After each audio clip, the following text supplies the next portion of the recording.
Hey everyone, welcome back and happy Tuesday. All right, guys, welcome back to Up and Adam Channel 2. We are back to talk about this Real Housewives of New Jersey casting-ish. This one was interesting to me. So, yeah, of course, we're going to talk about it. Now, before we jump in, if you guys haven't already, go ahead, pop off in the comment section. If you guys are not joining us for the Blow Not Booze challenge, today is day 7. I hope you guys are feeling better. If you are, I hope your anxiety is lessening. I hope that you are sleeping better. All of the things. Theblowcompany.com. It's Jason and I's new little passion project, baby, if you will. It's something we worked over a year on really, really, really hard. And I hope you guys enjoy it as much as we do. So yeah, with that, let's, I guess, just jump right into Teresa and Jackie. Thank you to tasteofreality.com. They said Teresa Giudice and Jackie Goldschneider learned that the Real Housewives in New Jersey, it's being cast right under their noses. What? Instagram's RHONJ addict posted a video of the season 14 personalities discussing what's going on in the streets of New Jersey. Jackie told Teresa, I do know that they are casting new women for New Jersey. One of the casting agents put in my Tenafly Moms Facebook group the casting flyer for the Housewives, and Teresa wasn't surprised. She told Jackie, one of my girlfriends just got an email from casting. And I can't imagine the show without you, is what Jackie told Teresa. And I'm sure people can imagine the show without me, although I'd like to come back, but I can't picture the show without you. And Teresa said, you're sweet. You know, I hosted 2 drag brunches on Saturday, and they asked about you, and they asked who would I want to come back on the cast. And of course, you were in there, and that's how I feel. But Jackie pitched, I think the 4 of us with a few young girls would be a great cast. And Teresa's on the same page with her on again, off again friend. That's exactly how I feel. But Andy Cohen. I like how our girls, Ashley and Amani, they put this in bold. Andy Cohen better brace himself. Last month, Bravo TV's producer was asked about the future of the Real Housewives of New Jersey. When are we going to get an update? And he seemed as annoyed as ever, saying, you're not going to get it for a year, so everyone stop asking. And although the interviewer didn't press Andy, it was clear that he was done with the topic of New Jersey. I keep saying, you are going to get nothing, so stop asking. I think that Andy Cohen is telling everybody to stop asking because they are trying to work on it right now. But I think that a lot of people are wondering why this is taking so long. And I think that a lot of people don't like being in the unknown, right? It's something that me as a watcher, I know that if Bravo does a complete recast reboot like they did with RHONJ, you are destroying a completely another franchise. You are destroying this franchise. I will say it. I'm okay with saying it. They will be destroying it. I hate that I hate that Melissa and Teresa can't film together. I'm not in that dynamic, so I don't know. I don't know how I would operate in that situation.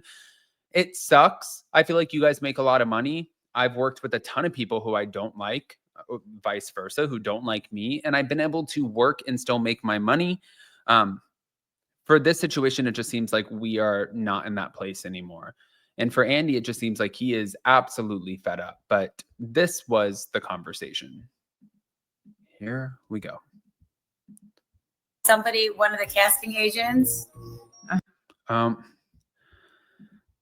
course, they attached the thing on it. I didn't hear that before. But when she's talking about the casting agents reaching out, the other thing that I wanted to add into this really quick is the fact that apparently Bravo already did a whole casting overhaul of the Real Housewives of New Jersey. They found a new cast. They put them on ice until they figure out what they're going to do. I'm not going to play this video like I thought I was, but at the end of the day, what I do want to say is Bravo, just listen to us. If anything, I know everybody is like, oh God, these shit bloggers, these people, the people who cover these shows, like me and all of the other ones that are your guys' favorites that you love to watch. Essentially, we are doing R&D, research and development for the network, because we are getting these organic and honest reactions from all of you who make these YouTube channels, podcasts, shows possible in the first place, and listening to what you guys have to say. And if Bravo doesn't want to take that into account and the network doesn't want to take that into account, then that's a huge loss for them and that's on them. If I were running the business, that is not how I would operate it. But also, I'm not Andy Cohen. I don't have a $10 million beach house or whatever, and I'm not in that same position. So obviously he's doing something right, 10 times more right than I am, and maybe on in that perspective, I should shut the hell up, you know? And I get that too, but we're not done. So then I saw this. Thank you to realityt.com. Robin Dixon and Giselle Bryant are making predictions about Karen Huger's sentencing. So Giselle and Robin are not playing nice when it comes to Karen Huger's future. The Grand Dame was recently found guilty in her DUI case, and the trial took 2 days, and Karen is now awaiting sentencing. But her so-called friends are predicting that it's not going to be a good outcome. It was during the most recent episode of their Reasonably Shady podcast where Robin said, "What do we think Karen Huger's sentence will be?" But Karen is currently waiting for her January 29th sentencing date to approach, which is 8 days from now. And the mother of two answered, I don't know. I'm going to predict the best. Yes, whatever that means. But the current season of Potomac is showing Karen and Giselle bearing the hatchet. So it could be that she wanted to throw her friend a lifeline. But Robin had a different idea. I predict 60 days in jail. And then when she gets out, like at least a year of not being able to drive or blowing into the thing before you can drive. And then Robin, I mean, she could be onto something as we've seen punishments for Shannon Bedore in recent years. Giselle said, yeah, or like community service, like let's clean the highway. But Robin was steadfast that Karen would be put behind bars, stating, no, I think that she'll do 60 days in jail and then she'll not be able to drive for at least a year. But they're not the only cast members with opinions. Dr. Wendy Osefo said, at the end of the day, I want what's best for her. And watching that video was terrible for us watching it. I feel for her. I think that a lot of people are not in the position where they feel for her. I think that once everybody was able to establish that Karen Huger was okay after crashing her Maserati into that tree, I think that was the first concern to make sure that she was okay and nobody else was hurt. Well, now that you're okay, and if in fact it's true, I haven't looked into it, but if in fact it's true what Giselle and Robin are saying, and this is your fourth DUI, that's a problem. That's a problem because it means after the first time you didn't learn. Second time, okay, that's embarrassing. The third time, it's like now we need to go to rehab or you should do jail time.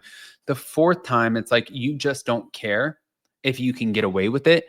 You were going to do your best to get away with it. Unfortunately, that presents a problem because now you become a liability. Driving down the road, not knowing if there is a kid crossing the street on a little bike, you don't know. I have a friend, not my friend. It's really not my friend. I have somebody who I went to high school with, and the day after graduation, this person was driving around the mountain and driving through a community, and this kid was going across on a bike, and this person hit the kid, unfortunately took the kid's life, and the person was wasted, and it was like 11 something in the morning where they were just like binge drinking from the night before. Again, not a friend, just somebody I knew. I used that terminology completely incorrectly. However, that person is still in jail. I think a decade later, I believe. I haven't really caught up with them, but that's the point. It doesn't even matter if that person's in jail. You deserve to be in jail. However, that kid and their family will be affected forever. The potential grandkids, the family that they could have provided, the memories, the holidays, the birthdays, all of that you took away with a very selfish decision. And that is the point in all of this. But I want to hear what you guys think. Guys, pop off in the comment section. If you're not subscribed, get subscribed. Don't forget to hit that notification bell, and we'll see you next time. Love you guys.